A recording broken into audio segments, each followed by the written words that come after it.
ان کو دیکھتے رہیے. ہم بھی مفتون, کون دیوانہ ہے, کون پاگل ہے.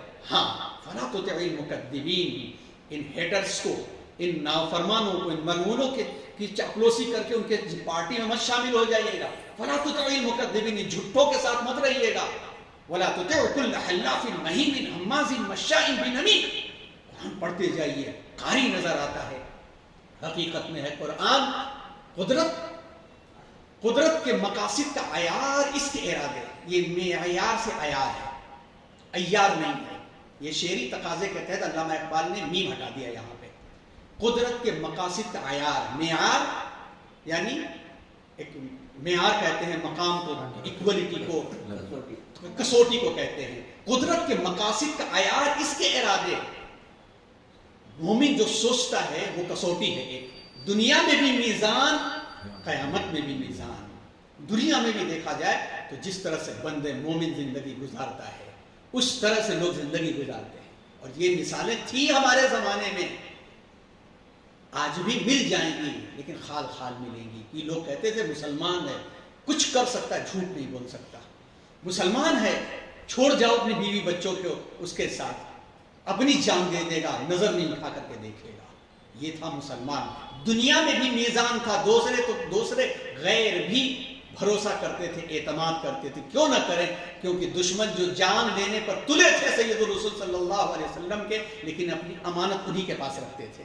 آخر میں بھی اپنی امانت انہی کے پاس رکھا تھا. تو دنیا میں بھی میزان اور قیامت میں بھی میزان کہ اللہ کے سامنے جانے سے پہلے بلا لیا جائے گا. وہ کہاں بلا لیا جائے گا؟ کوئی عرش الہی کے سائے میں بلایا جائے گا, کوئی کہیں بلایا جائے گا, آرام کے ساتھ ہوگا, جس سے جگر لعل میں ٹھنڈک ہو. شبنم, باغ سونا پڑا ہوا ہے, سوکھا پڑا ہوا ہے, پتے بکھرے ہوئے ہیں, اچانک فہار پڑتی ہے, باغ لہلہا اٹھتا ہے, ٹھنڈک آ جاتی ہے. تو مومن مسلمان کون ہے؟ جس سے جگر لالا, شبنم, باغ, چمن, غنچہ, باغ کو کہا جاتا ہے جگر لالا. جس سے جگر لالا میں ٹھنڈک ہو وہ شبنم. لیکن دریاؤں کے دل جس سے دہل جائیں وہ طوفان. نرمی پہ آ جائے تو سوکھی کھیتی کو ہری کر دے, وہ نرمی پہ آ جائے تو آبادی کے اندر خوشیاں بھی پھیر دے, اور سختی پہ آ جائے تو دریاؤں کے دل بھی دہل جائیں. بھئی دریا تو چل رہا ہے, اس کا دل کیا ہے؟ اس کی موجیں ہیں, اس کا زور ہے کہ پانی کے سامنے بیٹھو تو سکون مل جاتا ہے. لیکن یہی جب پانی جوش میں آتا ہے تو شہروں کو کھاوا پھینکتا ہے. تو مومن کیا ہے؟ نرمی پہ آ جائے تو خوشیاں بھی پھیر دے, جب سختی پہ آ جائے تو اس لہروں کو بھی مات کر دے. اور پھر کیا ہے؟ فطرت کا سرود ازلی اس کے شب و روز. فطرت کا سرود ازلی اس کے شب و روز. آہنگ میں یکتا صفت سورہ رحمان. بات کہی اس کے اندر فطرت کا سرود. سرود کیا ہے؟ نغمہ, نغمگی. فطرت کا سرود ازلی اس کے شب و روز. ازل سے جو اس کو نغمہ دیا گیا ہے اس کا مزاج ہے. کیا نغمہ دیا گیا ہے؟ انسانوں میں جا رہے ہو, انسانیت کو مجھ سے جوڑنا, جو وعدہ کیا ہے نبھا کر کے آنا. اس وعدے کو نبھانے کے لیے کیا کرنا؟ ان تعبد اللہ کأنک تراہ فإن لم تکن تراہ فإنہ یراک. بندگی کو اس طرح کرنا کہ تم مجھے کو دیکھ رہے ہو, اور ایسی زندگی تم گزارنا. اور یہ بندگی تم کو کہاں ملے گی؟ نماز میں.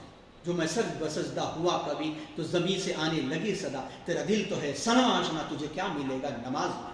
کبھی اے حقیقت منتظر نظرا لباس مجاز میں کہ ہزار سجدے تڑپ رہے ہیں میری جبین نیاز میں, تو اسے بچا بچا کے نہ رکھ.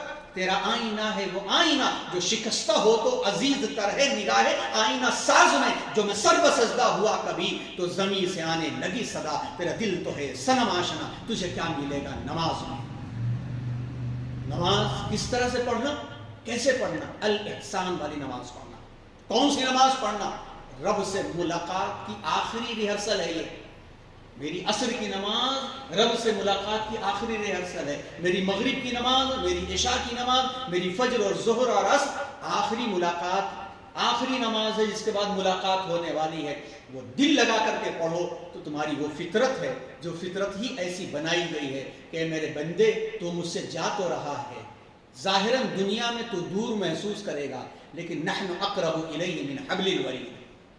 ادعونی استجب لکم, مجھے تمہاری پکار انتظار کا جواب دینے کے انتظار میں بیٹھ رہتا ہوں، اور تم مجھ سے تو کہاں ملو گے؟ تم سر کو سجدے میں جھکاؤ ایک بار، ایک سجدہ جسے سمجھتا ہے، وہ ایک سجدہ جسے تو گہرا سمجھتا ہے، 1000 سجدوں سے دیتا ہے آدمی کو نجات۔ یہاں جھکے، وہاں جھکے، وہاں جھکے، جھک جا یہاں پر، تو پھر کیا مل جائے گا تجھے؟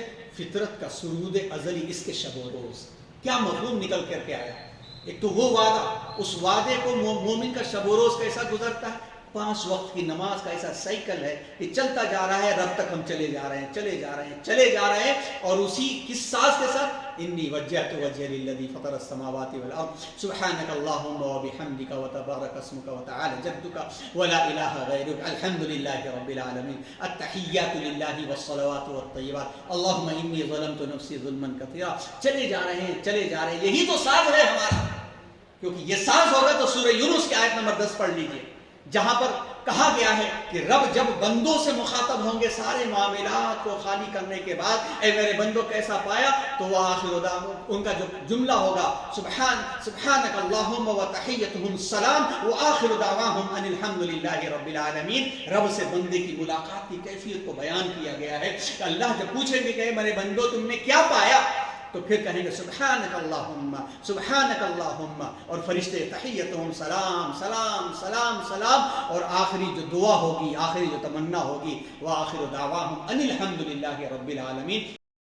نغمہ، یہ ہے وہ راگ، یہ ہے وہ سرود سبحانک اللہم جو نماز میں الحمدللہ رب العالمین السلام السلام السلام السلام۔ بنتے ہیں میری کارگاہ فکر میں انجم، لے اپنے مقدر کے ستارے کو تو پہچان، اور پہنچتے ہیں آخری شعر کے اوپر، بنتے ہیں میری کارگاہ انجم، بنتے ہیں میری کارگاہ۔ علامہ کہتے ہیں میری جو شاعری ہے نا، میری شاعری کو کم مت سمجھو، میری شاعری یہ میرا ورکشاپ ہے، میری ورکشاپ کے اندر صرف یہ عورتوں کے زلفوں کے شکار اشعار نہیں بنتے، اعصاب کے اوپر یہ چیزیں شامل نہیں ہوتی، انجم ستارے بنتے ہیں۔ ایک بھی ستارہ لے اور اپنے مقدر کو تو پہچان لے، کیونکہ میرا کلام قرآن کی تعبیر ہے، کلام تفسیر ہے، تشریح ہے۔ ایک کلام کو بھی لے لے، میری کارگاہ فکر میں انجم، میری جو فکر ہے نا، ستارے بنے ہوئے ہیں، لے اپنے مقدر کے ستارے کو تو پہچان۔ ایک تو لے لے تو اپنے مقدر کے ستارے کو تو پہچان جائے گا۔ مومن کے خیالات اور مومن کے معاملات، تمام کے تمام چیزیں اس کے اندر مل کر کے آئیں گی۔ اور علامہ اقبال یہاں تک پہنچتے ہیں کہ مومن بندہ مسلمان کا جو کردار، جیسا کہ فتح کی آیت میں آپ کی گئی کہ محمد الرسول اللہ والذین معه اشداء علی الکفار رحماء بینہم، ہر چیز کو لا کر قرآن میں گویا اس مسلمان نظم کے اندر جو مرکزی تخیل ہے وہ قرآن کا راز ہے، اور جو آخری پیغام ہے وہ یہ ہے کہ میری فکر کو ایسی ہی شاعری مت سمجھ، نوائے پریشان مت سمجھ کہ بس ایسا آیا لکھ دیا یتیہون فی الارض اور ان الشعراء یتبعہم الغاوون، وہ میرا کام نہیں ہے۔ میرا کام کیا ہے؟ اس راز کو بتانے کا، جس راز کے لیے اللہ تبارک و تعالیٰ نے قرآن نازل کیا۔ یہ شعر تلامذہ تصورات، یعنی تصورات کا علم رکھنے والے شاگردوں کے لیے اور شاعرانہ رعایت کی نہایت عمدہ مثال ہے، جس سے علامہ اقبال کی قادر الکلامی ثابت ہوتی ہے کہ کلام پر کتنا پکڑ ان کی ہے۔ چونکہ پہلے مصرعے میں انہوں نے اپنے اشعار کو انجم قرار دیا، یہاں انجم ایک استعارہ ہے، اس سے مراد جس سے مراد مقدر کا، اس کے بعد جس سے مراد ستارے ہیں، یعنی ان کا کلام، اس لیے دوسرے مصرعے میں مقدر کا ستارہ لائے ہیں، جس سے لطف کلام دوبالا ہو جاتا ہے۔ مقدر کا ستارہ علم نجوم کی ایک اصطلاح ہے، یعنی وہ ستارہ جو انسان کے مقدر پر حکمراں ہے۔ علامہ کہتے ہیں کہ میری فکروں میں جو قرآن کی فکر ہے یہ تمہارے مقدر کا ستارہ ہے۔ دوسرا، اقبال کا اصلی مقصد تو یہ ہے کہ ان اشعار میں جس شعر کو تو اپنے لیے منتخب کرے گا وہی تیرے لیے مقدر کا ستارہ بن جائے گا، یعنی اس پر عمل کرنے سے تیرا نصیبہ جاگ اٹھے گا۔